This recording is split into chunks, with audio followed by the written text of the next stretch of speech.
لیکن کیا تھی؟ وہ شہر الصبر، وہ صبر کا مہینہ۔ ایک ہے صبر عن المعصیہ، معصیت کے مقابلے میں اپنے آپ کو روکے رکھنا۔ ٹیمپٹیشن ہے۔ زلیخا نے کیا نہیں کیا تھا حضرت یوسف کے ساتھ؟ یہ روکنا، تھامنا۔ قرآن مجید میں بھی الفاظ بڑے عجیب آئے ہیں۔ وَلَقَدْ ہمت بِهِ وَهَمَّ بِهَا لَوْلَا أَن رَأَىٰ بُرْهَانَ رَبِّهِ۔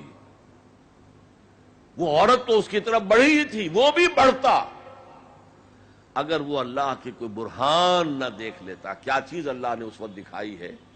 جوان آدمی ہے، جوان رانا ہے، ایک عورت بدی کی دعوت دے رہی۔ روکنا، تھامنا اپنے آپ۔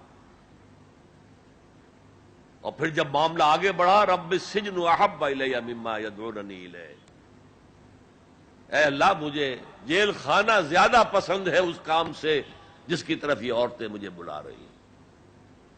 یہ صبر عن المعصیہ، صبر علی الطاعہ، صبر علی المعصیہ۔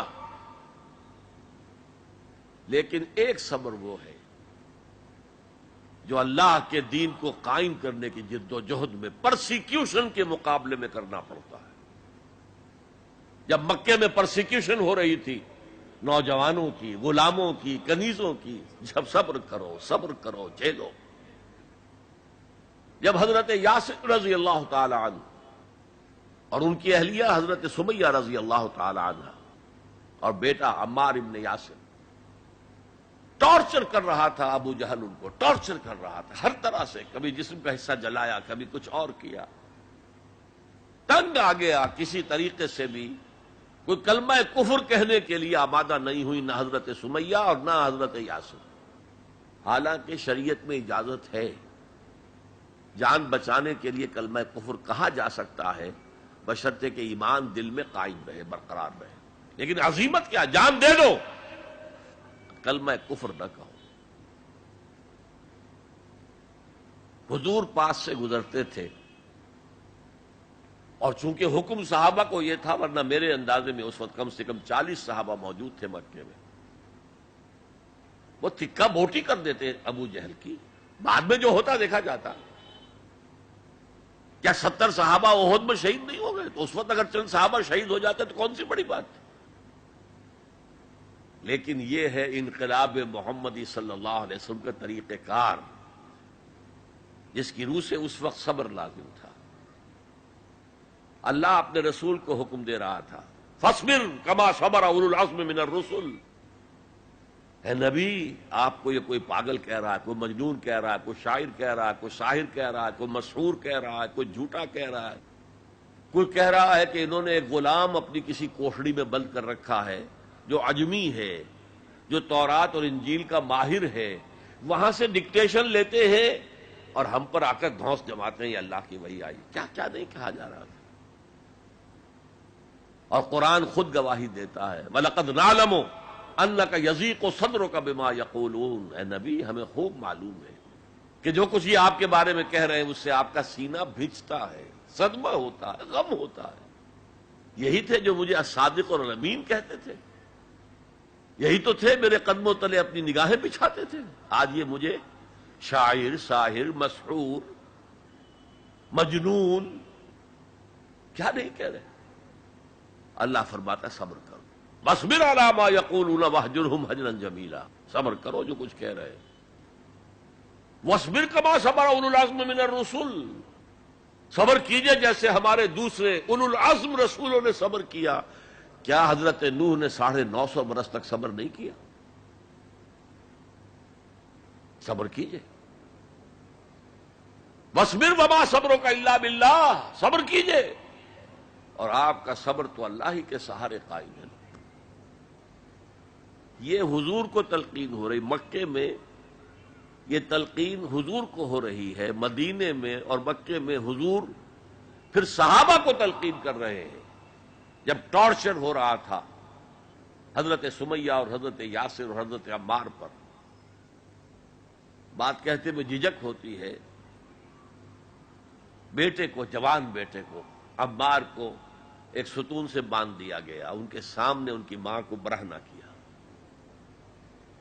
حضور پاس سے گزر رہے ہیں، اور کیا کہہ رہے ہیں؟ اصبروا یا آل یاسر فإن موعدکم الجنہ، اے یاسر کے گھر والوں صبر کرو، تمہارے وعدے کی جگہ جنت ہے، جنت میں تمہارے استقبال کی تیاریاں ہو رہی ہیں، صبر کرو۔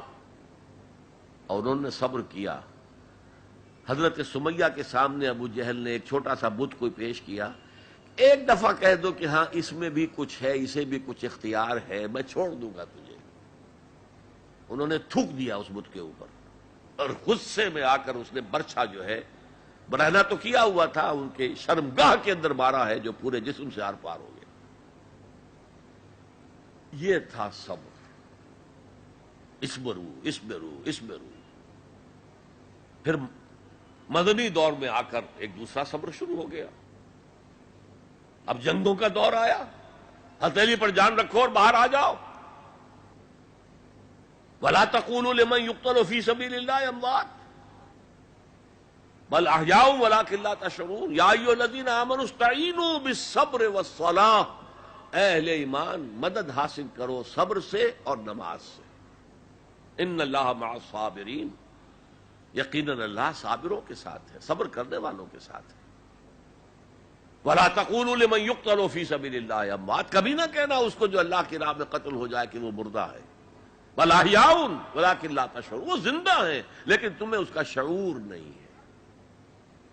وَلَنَبْلُوَنَّكُمْ، اور ہم تمہیں لازماً آزمائیں گے، بِشَيْءٍ مِّنَ الْخَوْفِ وَالْجُوعِ وَنَقْصٍ مِّنَ الْأَمْوَالِ وَالْأَنفُسِ وَالثَّمَرَاتِ، خوف سے آزمائیں گے، بھوک سے آزمائیں گے، فاقے آئیں گے، اور جان اور مال اور ثمرات کا ضیاع ہوگا، نقصان ہوگا۔ وَبَشِّرِ الصَّابِرِينَ الَّذِينَ إِذَا أَصَابَتْهُم مُّصِيبَةٌ قَالُوا إِنَّا لِلَّهِ وَإِنَّا إِلَيْهِ رَاجِعُونَ، اے نبی بشارت دے دیجئے صبر کرنے والوں کو۔ صبر کرنے والے کون؟ جب ان پر کوئی مصیبت آئے، کوئی تکلیف آئے، کوئی آزمائش آئے، تو وہ کہیں ہم اللہ ہی کے ہیں، اللہ ہی کی طرف ہمیں لوٹ جانا ہے۔ یہ ہے وہ صبر کہ جو علی الابتلاء، امتحان پر صبر ہو رہا ہے۔ تو تین صبر میں نے آپ کو بتائے۔ صبر علی الطاعہ، اطاعت پر صبر، صبر عن المعصیہ، معصیت سے روکنا۔ صبر کے معنی اپنے آپ کو تھامنا، روکنا۔ اسی کے معنی میں لفظ استقاموا جو میں نے آپ کو بتایا تھا، ان الذین قالوا ربنا اللہ ثم استقاموا، جمے رہے۔ جان جا سکتی ہے لیکن اس کلمہ ایمان سے ہم پیچھے نہیں ہٹ سکتے۔ اور پھر جو بھی آزمائشیں آئیں برداشت کرو، جھیلو، اور آپس میں ایک دوسرے کو صبر کی وصیت اور نصیحت کرتے رہو۔ ہو سکتا ہے کسی کی ہمت جواب دے رہی ہو،